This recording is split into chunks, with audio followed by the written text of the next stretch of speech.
In a small town nestled between the towering hills, there was a boy named Joey, no older than 9.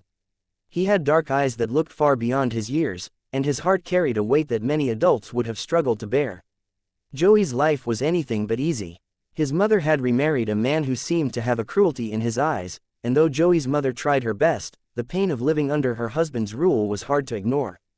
One cold morning, Joey stood outside, shivering in the early frost. He was watching the world pass by with a longing for something better.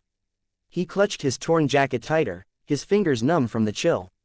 His stepfather, Mark, had told him to get out of the way, as he slammed the door, leaving Joey standing on the doorstep with nothing but his thoughts and a quiet sense of abandonment.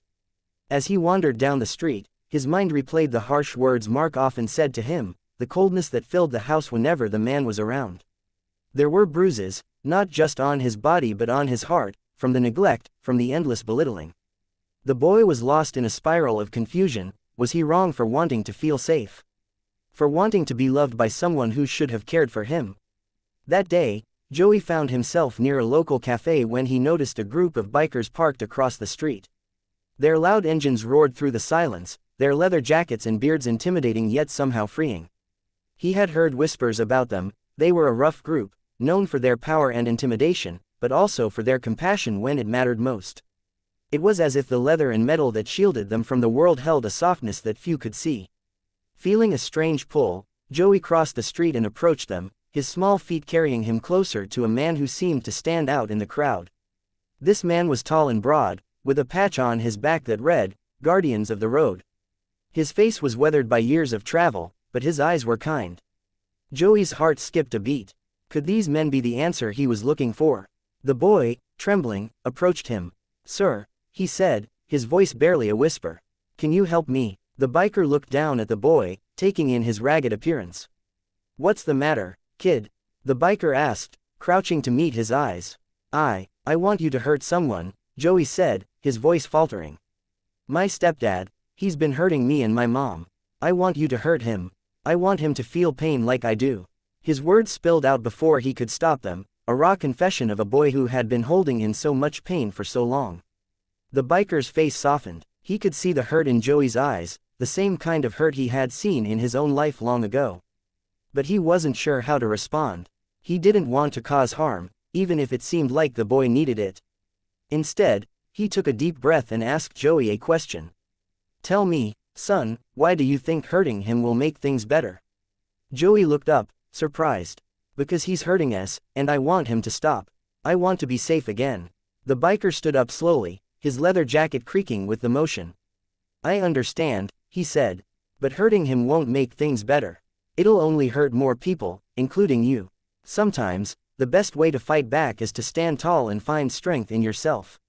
But, I get it, sometimes you need help finding that strength." The biker looked at his group, who had gathered around as they overheard the conversation. They were a group of tough men, but in that moment, they knew the importance of this conversation. The man stepped forward and offered his hand to Joey. "How about this?" the biker said. "We can help you in a way that brings peace, not more pain.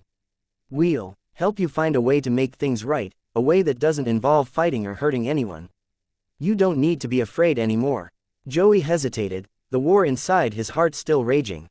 But something about the biker's voice, his calm and steady presence, made Joey take his hand. In that moment, the boy realized that he wasn't alone. There were people who cared, who saw the pain he was going through and wanted to help him find a way out. The bikers didn't just walk away. They took Joey and his mother under their wing. They didn't offer empty promises, but instead showed them the strength that came from community, kindness, and standing up for what was right. They helped Joey's mom get the courage to leave Mark, to find her voice and tell him that his reign of cruelty was over. It wasn't easy, but it was the first step toward healing.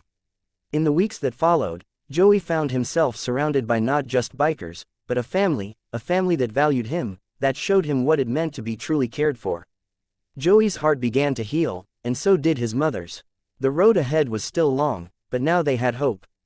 Joey had come to the bikers for revenge, but he found something far greater: compassion, understanding, and the realization that violence wasn't the answer. And in that moment, Joey learned a lesson that would stay with him for the rest of his life. True strength isn't about hurting others, it's about standing up for what's right, even when it's hard.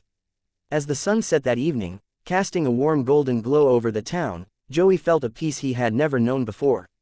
He wasn't just a boy in a broken world anymore, he was a boy who had found hope, found kindness, and most importantly, found his own strength.